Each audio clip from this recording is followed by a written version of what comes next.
Hi everybody, how are you doing? Welcome to Now That's What I Call Music 72. And we are now in 2009.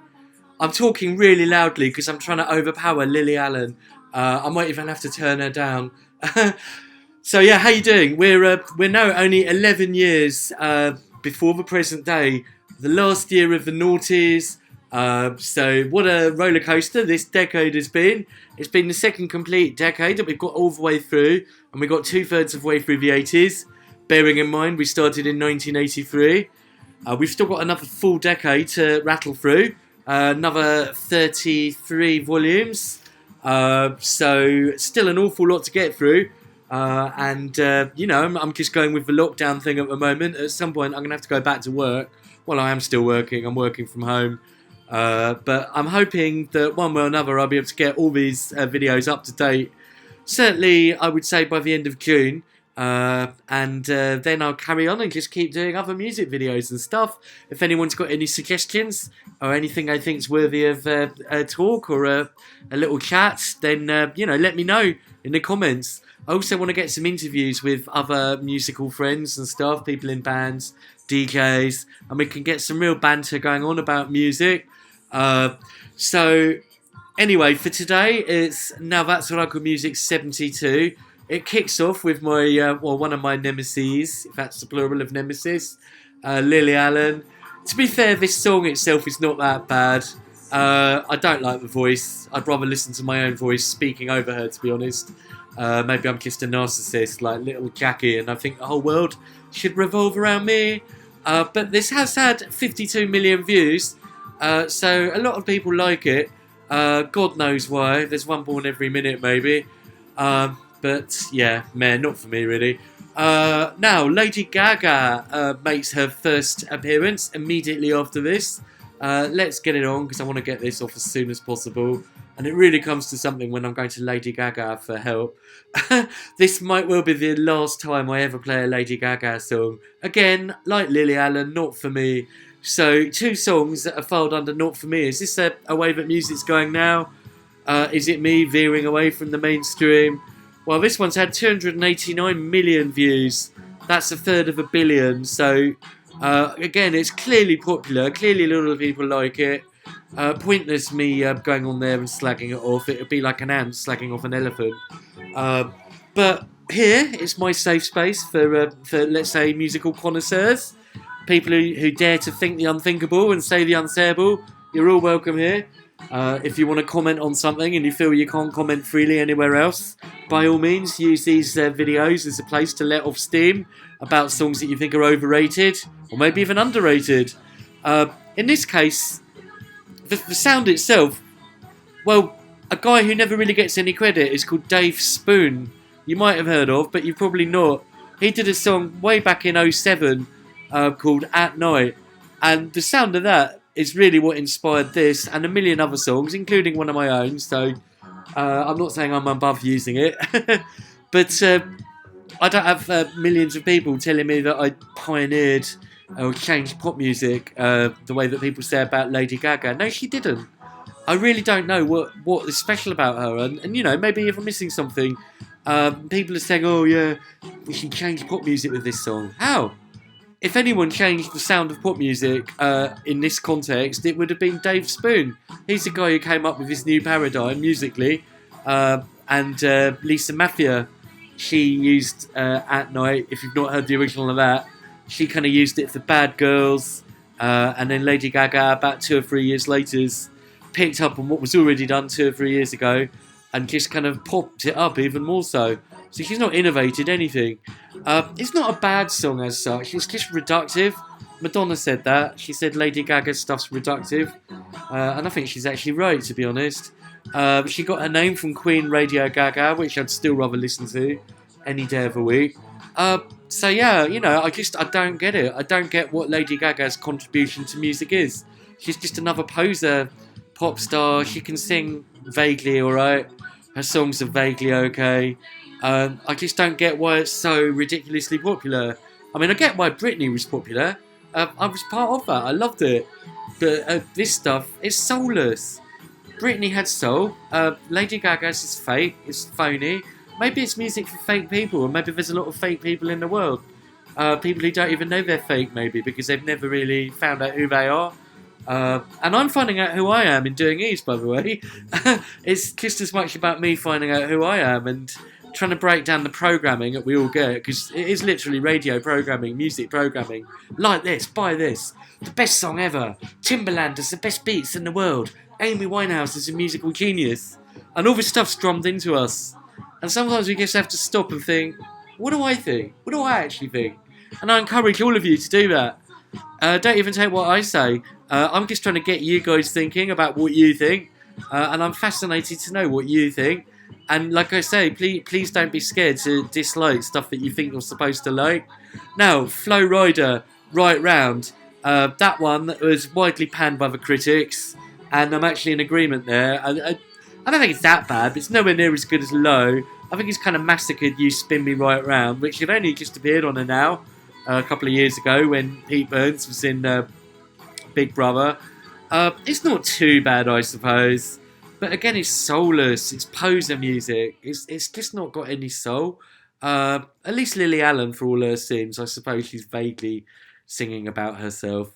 Now, here's one that I really like, actually, and I really needed something I liked. And it comes from an unexpected source as well.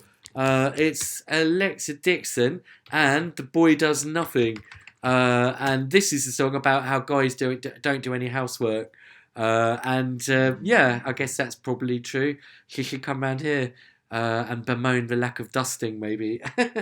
But, you know, boys can fix cars and stuff. And, am I being sexist? Well, she started it. So could a guy get away with saying girls can't park? I'm not complaining. I think it's quite funny. I don't have any beefs with that. What I like about this song, really, is apart from, good lyrics, it's kind of a bit provocative, but that's quite fun.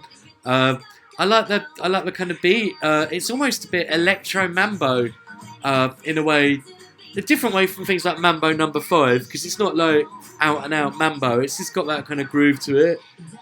Maybe a bit almost retro-y in a way, but it's got a good kind of modern band kind of feel. She's got an interesting voice. It's quite unique. And above all, a good melody. So a surprising one that I like here, considering it's slagging off boys. But hey, I can handle it. I'm a big boy. Big boys don't cry. Right, okay. And I've just ordered a new Hoover, actually, so she can't say I do nothing. I say I made a bed. I don't mean I just put the duvet on it. I literally made a bed.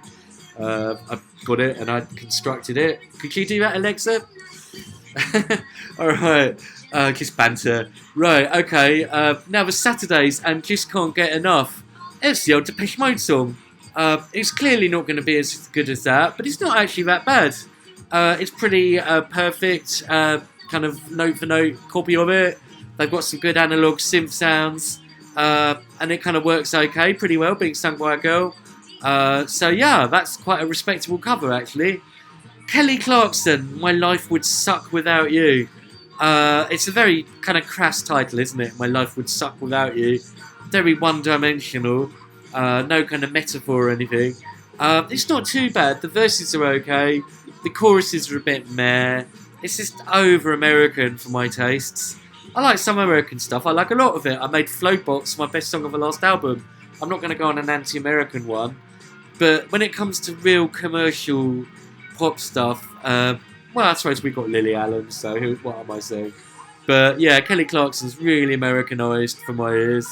Although Tinchy Strider, that's kind of British, with Teo Cruz. And it's not that great either, really. This is where grime vocals are kind of put into a more pop context, and grime vocals outside the kind of grime. I don't know, really. It's like going to some beauty spot. I'm playing a really loud radio. Does it really transplant its uber urban environment?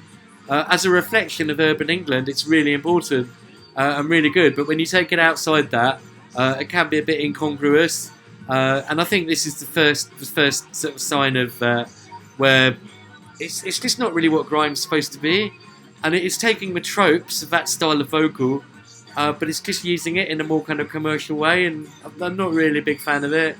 One that I way prefer, and one of the more striking songs of the year, is Day and Night by Kid Cudi and Crookers. And yeah, this is an instantly recognisable song. Loads and loads of remixes of this one, but the original's probably the best. I don't really know much about them, but this song, yeah, it's pretty quirky. It's got a good song again, good melody. It's pretty different. The beats are quite different from normal. Oh, it's American. Okay, it's from Cleveland, Ohio. Fair play. This is way better than the Flow Rider one. So yeah, it just goes to show it's not about the genre, it's about the actual song. Is it a good song or not? This one doesn't have to rip off old 80s songs. It's yeah, it's pretty good. So good stuff indeed. Okay, I'm not sure this is actually the mix that made the Now. I think I've got the wrong mix. Yeah, let's get the right one. It's important. Kid Cudi, yeah, that was without Crookers. It's quite interesting if you want to hear what Crookers add to it. Basically, a bit more oomph, bit of a 4 on the floor.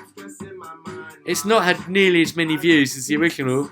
But yeah, in fact, what I was just saying about American stuff, this is a perfect example of the difference between American and UK tastes, and I'm glad I played that by mistake, because that was the original US version, and this is the UK version, and it immediately, sonically, kind of shows the difference in aesthetic, maybe. This one's a lot more dancey, more 4 on the 4, it's got some old break beats in it, more kind of electronic sounds, it's a bit more underground sounding, a bit less slick. So yeah, really a happy accident I played that original, because this really, yeah, this is my favourite bit of the whole song, and it's not even on the original. I guess this is Crookers. Yeah, cool, interesting combination. Alright, so American stuff again. This feels like being on a plane going backwards and forwards across the Atlantic. I'm getting jet lag. Britney and Womanizer. One of her worst songs. It's really going down the pan for me now. She's becoming like Lady Gaga. What's going on with American pop music? It seems like maybe it's the Illuminati, but the corporations are stifling out all the soul. Womanizer doesn't even sound like Britney singing. Her voice seems to have gone an octave lower, and it's just nothing to do with the Britney that I know and love. It sounds like it's made by Committee. It's just crass. Right, T.I. Live Your Life featuring Rihanna, more American shite. Akon's not too bad, Right Now, nah, but just not for me. Ditto, T-shirt, Chantel. At least Nao, he's quality, so yeah, I stress I'm not being anti all Americans. I'm really not. It's just American shit is a certain kind of shit. At least Nao, Mad, is good. I really like that. That's well back up to standards for him. Okay, the Saturdays issues. It's definitely British, very English. It's nowhere near as good as Up. And I just realised that's the second Saturday song on this album. After Just Can't Get Enough. It's always a bit weird when they have two by the same artist on one album, isn't it? It does feel like they're just kind of milking it. Up for two, I think I prefer Just Can't Get Enough to Issues, but it's not too bad. Right, okay. Leona Lewis, Forgive Me, meh. Girls Aloud, The Loving Kind, meh. Let's play September. If nothing else, it's nice eye candy. September, and what's this one called? It's called Can't Get Over. Yeah, it's not quite as good as the other one. But it's pretty respectable, more kind of Euro stuff. Our plane has now gone between England, America, now we're going up to, is it Sweden? Yeah, I think so. Or is it Germany, actually? Let me just find out before we get on the wrong plane. But her name is Petra Markland, which is a very Euro name. I don't want to send her off on the wrong flight to the wrong country. She is Swedish, that was right all along. So we've had some really good Swedish pop music. We've had Robin, we've had Alphabet, and September. Good stuff indeed. Okay, Steve Angello and Laid Back Luke, Show Me Love. The old Robin S one from Now 24, which is better, and it still sounds more up to date, quite frankly. If you want to hear Steve Angello and Laid Back Luke's Show Me Love versus the original Robin S, and say which one sounds most 2019, I'd have to say the 2020. Wake up, Ad. It's basically the original. It just sounds more up to date. They've not added anything. They've only ruined it a bit. The beats are a bit lumpy on their version. So an inferior remix, really. N-Dubs make their debut. Good old Dappy and what's her name? Talisa. Do you remember them? Strong again. This is more of what I mean about the grime vocals now being transplanted out of grime into a more kind of pop thing, and not all that really. Okay, Thinking of You, Katy Perry, Yawn.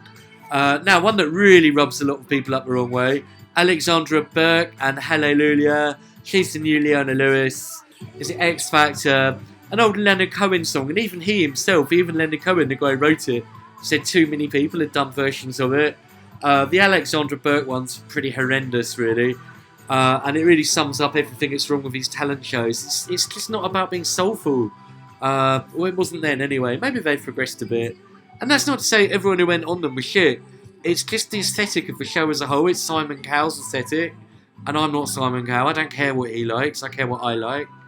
Now, talking of which, X Factor finalists and Hero, the old Mariah Carey song. Actually, a good song melodically. It's just really people kind of jump, almost out singing each other like it's a contest. Who can be the loudest and the most kind of crass. It is for charity, and it's a good charity as well. It was a good cause, British Legion. So, you know, I don't want to hate on something that raised a lot of money for a good cause. But you could just donate the money without having to sing about it. Greatest Day, take that. Pretty good. A bit granny-ish, but not too bad. Alesha's back next with another one. I called her Alexa before. Is it Alexa, Alesha, whatever? And this one's not as good. It's Breathe Slow, Doesn't Leave Me Breathless. Now, James Morrison is back again, and he's with Nelly Furtado, who's never been all that, to be honest. But this one, I think he brings out a good side to her voice. It's even some Nelly Furtado vocals that I quite like. You know, I think she's normally a bit irritating, a bit over-promoted maybe, but she does a not bad duet with him. I'd say kind of he probably pulls the whole thing along mainly, and she just kind of adds some female vocal to it, and kind of half vocals done by Nelly Furtado is better than a full portion. And it was the same with the Justin Timberlake one, I suppose. Give It to Me. So she's maybe a better collabor than a solo artist. Yeah, nice. This one's alright, actually. Okay. We follow this one with the very first appearance from Taylor Swift. Yawn, yet more over-promoted American mediocre pop shit. But because I have critical thinking, I'm going to say I like a song now by someone who is the epitome of mediocre American pop shit. And I really despised the last song on the last album, So What? And that's Pink. I said it was satanic, the work of Satan.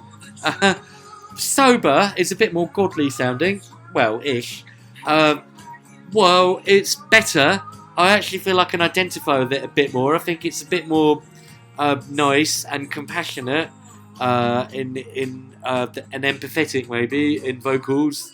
I think the music's better. It's a better song. It's better produced. And when I say better produced, I mean less overproduced, more genuine sounding. So yeah, I give Sober a free pass, and it's nice. It is nice when I slate someone on one album and then the next time I like their stuff. I like it because it just shows that it's a song by song thing, and it shows that, you know, even people who make shit music can have a good moment some days. Right, The Killers. I've liked everything they've done. Human. This is that one that goes, is it Are We Human or Are We Dancer, whatever that means. Which is one of the worst lyrics maybe, or enigmatic. It's a good song. It's quite 80s sounding, but in an indie way. And The Killers have had a really good run of songs actually. So again, I'm not anti-American. They can rock and they can do hip-hop. and they can do R&B. There's a lot of things Americans can do way better than us. So The Killers, damn good American band. Now Ireland, The Script, Break Even. I really like their stuff actually. I really have. Break Even's a really good song. Should we stick it on? Have I played everything they've done so far? So this is their hat trick on one of these. Good stuff. Yeah, it's more in the kind of Script style, which we're coming used to by now. Basically, a very, very poppy indie, kind of guitarish, but their drummer's certainly always in the pocket, does good grooves. They're taking in a lot from R&B and stuff. This one's, this is a very anthemic song. Really like it. Had 145 million views, so they're a really popular band. Everyone still likes them. Their stuff's really timeless and it's built to last. Now, one thing I've talked about before, and I think it really applies to this album, is the difference between songs that maybe you remember because you were growing up when you heard them, and so they take you back to a moment in time. There's these songs that you might have never even heard till yesterday, and you hear them and you're like, wow, this is a good song. Blimey, was it done 11 years ago? I think this is in that category. This could have been done yesterday, and you know, it goes beyond 2009 music. It's timeless, and that's really the kind of stuff that I'm trying to go for in these. And this certainly hits the spot. Good stuff, guys. Okay, Jason Mraz, I'm Yours. That's quite unique sounding. It's a different sound. It's absolutely not reggae, anything but. But in terms of pure musicality, it's got a reggae groove, as in kind of offbeaty stuff. But in terms of genre, it's weird. It's kind of folky, rocky R&B, pop rock R&B folk in a reggae groove. So if that's not eclectic, I don't know what is. Good stuff. Okay, Noisettes. This is quite a good one now. Don't Upset the Rhythm. That's more kind of indie, and I don't know much about the band. They're either... I don't know where they're from, actually. Better find out. They're from London. Okay, I would have thought they may be American. So they're a band that really... you can't put a location. Yeah, you know, there is some stuff that really does sound... Either it could be American or British. And that's a good example. Pretty good stuff indeed, the Noisettes. Very catchy, up-tempo kind of indie. With a kind of funky groove. Right, Metro Station and Shake It. Bit of a racket, not too bad, bit second rate. Now, what do you think of U2, Get On Your Boots? A lot of U2 fans didn't like this one, but I've listened back to it, and actually, at first I wasn't sure, but by the end of it, it won me over. It's kind of a bit different from normal U2. Someone said it sounds like about 3 songs in one, and yeah, that makes sense. But I like Bono's way of singing it, and they're kind of like, you know, they're like an old sheepdog at this point. You've got all these new people like Taylor Swift coming along, but you've still got old U2, who, let's not forget, they go back to Now 4. In fact, they go back to even before Now 1 in terms of hits, but on their Now life, it started with Now 4. So good to still have them here. Now, song of the album for me now, and I'm going to stick this one on. MGMT and Kids. This is definitely the one that kept me going. When I knew that I was starting with a Lily Allen song, I was like, my God. But then I looked through the track listing and I saw it had MGMT, so I was like, okay, it'll be worth it for that. Here we go then. It's Kids, and this is very much a connoisseur's choice, I think. But that said, it's had over 122 million views, which is a hell of a lot. That's like loads and loads. So yeah, what do I like about this then?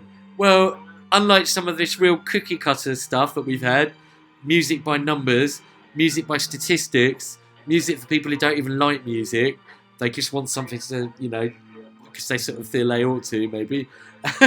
This, I reckon, really is for people who do like music. It's incredibly epic. It's got very, very long intro.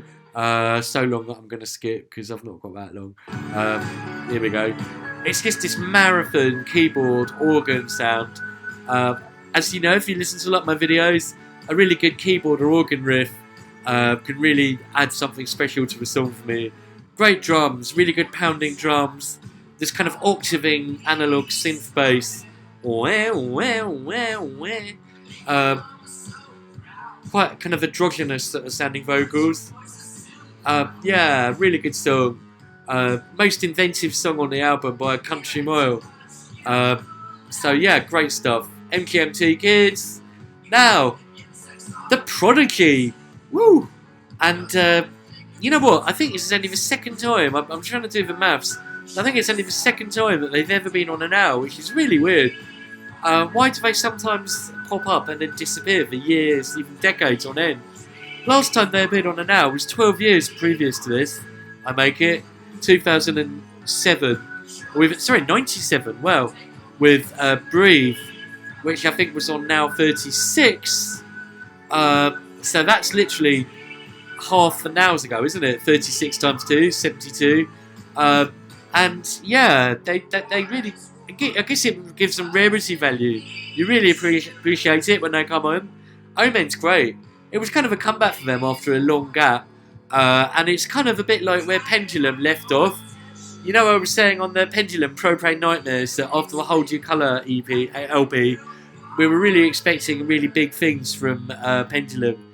And Propane Nightmares didn't really give us what we were expecting. Omen does. Omen is like the kind of natural follow-up. So yeah, it's kind of basically D&B, I suppose. But it's given the Prodigy aesthetic. Keith's in there. Liam, obviously, the main musical guy. Always good to have great to have him on the album, and probably runner-up single on the album to this MGMT. Kevin Rudolph, Let It Rock. We're back to America again, and it's got the kind of American excesses. It's just a bit overproduced. It's a bit of a racket. It's a bit unsubtle. It's just like they've cranked everything up. The compression's like really high almost. It can't make up its mind whether it wants to rock out or be hip hop, and it's neither really. You know, you can be both, like the Beastie Boys, or you could be neither really, and you end up just being a bit of a sludge, and that's what this one falls into. Okay, Wiley, Cash in My Pocket, the first of two songs with Daniel Merriweather. I think on this particular one, it's interesting actually, very interesting. On this one, you've got Wiley doing his normal grime vocals, yet again coming out of the normal grime world, and kind of more pop R&B vocals. And in this case, I think it's Daniel Merriweather who kind of lets it down. It would be better with just Wiley, which is a real contrast to the Daniel Merriweather one that's going to come up, because on that one, it's the rap bit that lets it down. So again, critical thinking, song by song basis. Cash in My Pocket has good kind of rap MCing, let down by the singing. And the one that's about to come in about 3 songs, Change by Daniel Merriweather featuring Whale. That's got good singing, good music, let down by the rap, which is shit. Totally spoils it, out of place. Kanye and T.I. bookend or in between. They're like the burger in the bread of Daniel Merriweather, if that makes sense. So yeah, 37 Cash in My Pocket, Wiley featuring Daniel Merriweather. 38 Heartless by Kanye, not one of his best. 39 T.I. Dead and Gone featuring Timberlake, Mare again. And 40 Change, Daniel Merriweather again featuring Whale. Good vocals by Daniel, good beats, let down by the rap. Now, Love Etc. by the Pet Shop Boys. Wow, it's been a long time since we've had some Pet Shop Boys, and it's been even longer since we've had good Pet Shop Boys. It's been literally decades, even a quarter of a century since the last good Pet Shop Boys song, which I make it was always on my mind in terms of a good one on a now. This is Love Etc. And wow, yeah, so that was 1987. The Now came out in 1988. This is 2009. So that's 22 years between good songs on a Now. Wow, that's amazing. When you think 22 years since I last liked a Pet Shop Boys song, people have been born and gone to school, and gone to uni, and have got a job, and got kids, maybe fought in wars in 22 years. But that's how long it's taken the Pet Shop Boys to come back to being relevant. still better late than never. And it's not a retro thing with this one. It's very much the sound of 2009. And I think it shows really what goes around comes round. It does show how ahead of the time the Pet Shop Boys were back in the 80s. It also shows how out they went in the 90s when tastes changed. And they were kind of floundering a bit with lots of sort of cheesy covers and camp kind of sort of, I don't know, drag act stuff, if you like. But in the intervening period, kind of electronica's really made a comeback. And I guess a whole new generation of producers has gone back to the original Pet Shop Boys. And so they're really well placed to kind of come back, especially with this kind of techno glam thing. And yeah, this really does combine classic 80s Pet Shop Boys with very 2009 stuff. So it's good that the old timers are showing these young Turks how to make music. Now Duffy's back with Rain on Your Parade. I've got to say, I'm really enjoying listening back to the Duffy stuff. It's really stood the test of time. And I really think the world is crying out for new Duffy stuff. There's a lot of love for that lady. There really is. There's a lot of goodwill. I think people really have got her back. Duffy, if by any chance you're watching this, we love you. You're a really underrated institution. And yeah, for every wanker in the world, there's millions of people who love you, love your music, and would, basically, like I say, have your back. So long may your music continue to entertain us.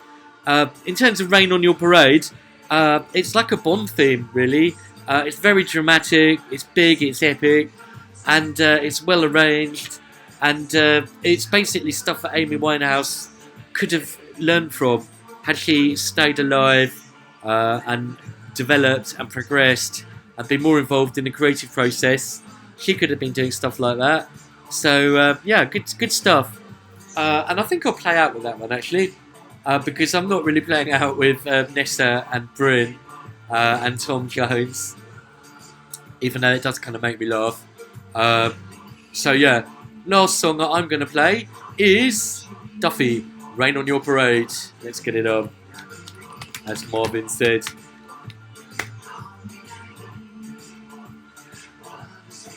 And that was the Pet Shop Boys and Love Etc. Good video as well, quite Terry Gilliam-y kind of animations. Well, wasn't expecting that. Nice professional fading there.